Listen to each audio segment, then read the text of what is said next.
Ya, sementara itu pemirsa seiring meningkatnya karhutla di Sumsel, Pemkot Palembang melakukan langkah mitigasi untuk mengatasi kebakaran lahan dengan memaksimalkan tim kecamatan dan suplai air dari Perumda Tirtamusi. Wali Kota Palembang Ratu Dewa menegaskan untuk mengatasi potensi kebakaran lahan, pemerintah Kota Palembang memaksimalkan tim kecamatan yang berkoordinasi dengan Forkopimda dan pemerintah Provinsi Sumsel.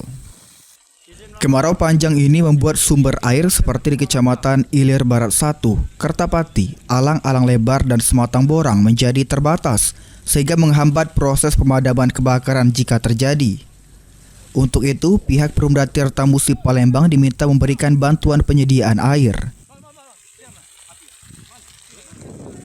Kita maksimalkan dan optimalkan tim dari seluruh kecamatan yang ada, berkoordinasi dengan Forkominda dan juga koordinasi dengan pemerintah provinsi.